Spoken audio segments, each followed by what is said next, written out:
नमस्कार राम बजेट आम निष्पत्ति कार्यक्रम को स्वागत करुछि मु लिपन कुमार होता। आमे अछु नुआपड़ा जिल्लार नुआपड़ा सहर रे। नुआपड़ा विकासर नुआ सूर्योदय केबे देखिबो से नै आलोचना करिबा।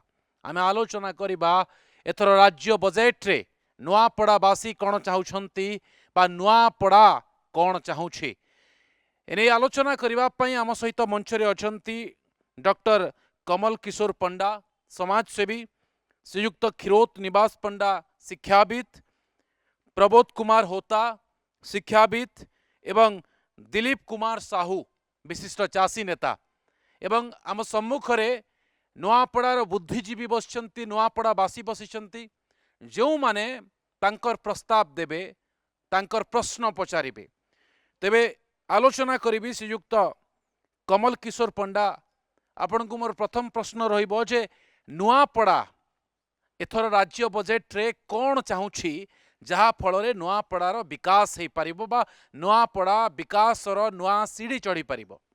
समस्त को मोर शुभेच्छा विशेष करी कनक न्यूज को एभलिया एक कार्यक्रम करथिबा पई धन्यवाद देवी। देखंतु जेतेबेले नुआपड़ा जिल्लार कथा उठुची मो टिके 33 वर्ष आकु पळेबी। जेतेबेले जिल्ला गठन हैला 1993 मसिया रे से समय रे सरकार एथिपाई नूतन जिल्ला कले जे एठी समांतराल विकास बाकी सब अंचल सह हो पारिबो एवं जो आमर गोटे धारा थिला मरुड़ी प्रवण अंचल ताकू किभली शस्य श्यामल करिकरी जिल्लाटाकू आगधाड़ी को निया जाई पारिबो से दिगरे से प्रचेष्टा थिला। 33 वर्ष मध्य अतिबाहित हो जाइछि।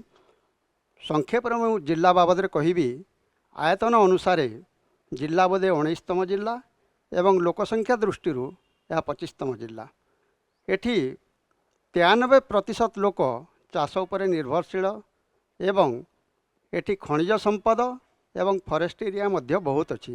डॉक्टर पंडा आ विकास दृष्टि केते केते नंबर विकास दृष्टि वर्तमान जदि कहबी तल धाड़ी नंबर 1 हेबो बोधे एटा कहीं विकास परिमापक जदि आमे नेबा ताहले 3टा क्षेत्र मु देखे। प्रथम है स्वास्थ्य, द्वितीय शिक्षा, तृतीय भित्तिभूमि।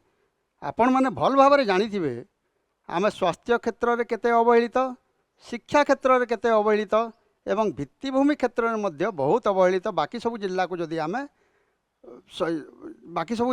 आम तुलना करवा कहीं कहूँ ये कथा शिक्षा व्यवस्था उपरे मु कहबी जिले में वर्तमान पर्यंत उच्च शिक्षा क्षेत्र में जदि आम देखा गोटे भी सरकारी कॉलेज नहीं। द्वितीय रे जदि आम स्वास्थ्य क्षेत्र को देखा एत बड़ हॉस्पिटल अच्छी किंतु वर्तमान यह रेफराल हॉस्पिटल पलटि। सामान्य चिकित्सा पई लोकन को एठू रेफर करा जाउची रायपुर किंबा विशाखापट्टनम को। ए मध्य सरकार किसी घोषणा करते मेडिकल कॉलेज हेबा बोली से आशा केजाणी केबे पूरण हेबो से दिगरे भी संदेह अच्छी। तृतीय रे भित्तिभूमि एटा गोटे शिल्पविहीन जिला आज्ञा शिल्प नाही एठी। रास्ता घाट आपण देखुचंती जातीय राजपथ अच्छी विजु एक्सप्रेस अच्छी निश्चित रूप से किंतु से रास्तार जो भाया विकास हेबा कथा जमीती आमर कुटीर शिल्प पार्क है मध्यम शिल्पर पार्क है एगुड़ा घोषणा होती किंतु एपर्यंत विधिबद्ध बाबद हो पारि ना। आम आगामी बजेट रे आशा रखा निश्चित रूप से जेहेतु मान्यवर मुख्यमंत्री यहाँ स्पेशल फोकस देवे बोली कहिचंती मोर आशा निश्चित रूप से 3टी दिग को से ध्यान देवे एवं सबुठू प्रश्नवाची है आम दादन मुक्त किभली करवा जिला को। श्रीयुक्त खिरोत निवास पंडा आपण जो कथा कहले सार जो कथा कहले जे दादन समस्या एठी रही एवं जदि आमे याकु संख्यारे गणिबा पाखापाखि 40,000 लोक आपणक जिल्लारू दादन खटिबा पई जाउछंती। कौन चाहिए आपण माने तो सरकार को उपहार देइछंती निर्वाचन रे एथर बजेट रे कौन चाहिए। समस्त को नमस्कार आ विशेष धन्यवाद कनक न्यूज को यही भाया एक कार्यक्रम संयोजना करने। नुआपड़ा ना जमती से नुआपड़ा रही केवल इंग्राजी रे PADA हो गला नहेले PA अलग स्पेलिंग थिला नहेले उन्नति दृष्टि विकास दृष्टि अनेक दिन पूर्व जमती थिला प्रायतः से अवस्था ही रही विशेष किसी परिवर्तन है नहीं। हॉस्पिटल बिल्डिंग टी है सीना बिल्डिंग भितरे जहाँ किसी रहिबा कथा लोकंकर सुविधा पाई प्रकृष्ट नुहे यथेष्ट नुहे। विद्यालय अनेक गुड़े स्कूल खोली बिल्डिंग होइछि रिनोवेशन होइछि अनेक किछि होइछि किंतु क्वालिटी जिनिसटा हेई पारि नाही। एवं तृतीय रे आमर इंडस्ट्रियलाइजेशन इंडस्ट्री कौन सी प्रकार इंडस्ट्री आमर नुआपड़े नाही आदौ नाही। कृषि भित्तिक इंडस्ट्री भी नाही किंबा जंगल भित्तिक इंडस्ट्री भी नाही किंबा अन्य कौन सी किछि नाही। एही तीनोटी को जदि आमे एकाधारे रे विश्लेषण करिबा ताहले गोटे उन्नत जिला उन्नत अंचल एई सबुथिरे आगुआ थाए किंतु नुआपड़ा विशेष पछुआ रही। एवं मु तो कहिबी यह सरकारंकर जे उदासीनता अच्छी आमर उदासीनता ठारू अधिक अच्छी। आमे एठी केही डिमांड करूना कले मध्य अति उच्च स्वर नुहे टिके पछगुंचा इच्छा नथिला भलिया आमर जो राजनेता माने अछंती जहाँ को आमे आशा करथिलु नुआपड़ार किछि उन्नति करिवे बोलिकरी से माने भी करि पारिले नाही। एवं बड़ दुखर कथा आज पर्यंत नुआपड़ा जिलार जो स्टेशन रही पुरातन स्टेशन से ट्रेन गुड़ाक अटकी पारला नहीं। याठू आउ अधिक उदाहरण कौन देवा।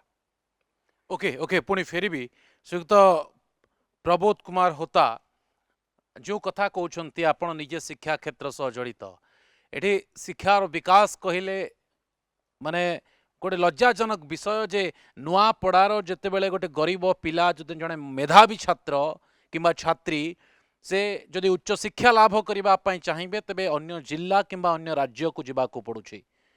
आपण को दुख लगे कारण आपण माने उच्च शिक्षित किंतु आपणकर जिलार जड़े युवक जितेबले उच्च शिक्षित होगापी चाहूँगी ताकू टंका खर्च करने को पड़ुछि किंबा जिला बाहर को जावाक पड़ुछि। बजेट रे शिक्षा क्षेत्र पई कोन चाहूछंती?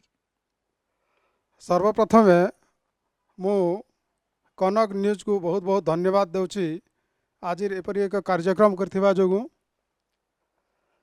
आपण जेतेबेले नुआपड़ा जिल्लार सामग्रिक विकास कथा कहउछंती मु कहबी नुआपड़ा जिला विकास रो मानचित्र रे पाखापाखि एक मध्यम धरणर स्थान आम राज्य रे अधिकार करछि बोली मु मने करे।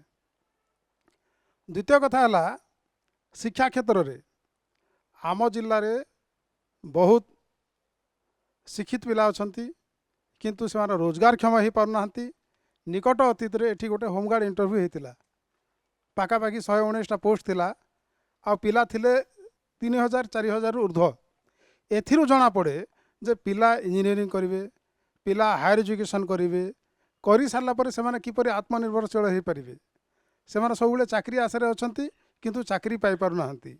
ग्रेजुएट पोस्ट ग्रेजुएट पिला माने होमगार्ड परीक्षा पाई इंटरव्यू दउछंती। तृतीय कथा है जे आम जिले में बहुत ग्रेजुएट पिला अछंती किंतु ग्रेजुएशन पर तांकर उच्च शिक्षा पाई जेमति कि बीएड करिवा पाई आम जिले में पर्याप्त सुजोग अच्छी किंतु एठारे गोटे भी सरकारी बीएड कॉलेज नहीं। बाध्य होकर अधिक गरीब अंचल पिला माने अधिक अर्थ श्राद्ध करी बाहर जिला बाहर राज्य को जाउछंती एवं सेठारे तांकर ट्रेनिंग करी बीएड ट्रेनिंग एमएड ट्रेनिंग करी आउछंती एवं चाकरी रे निजको से माने चेष्टा करुछंती।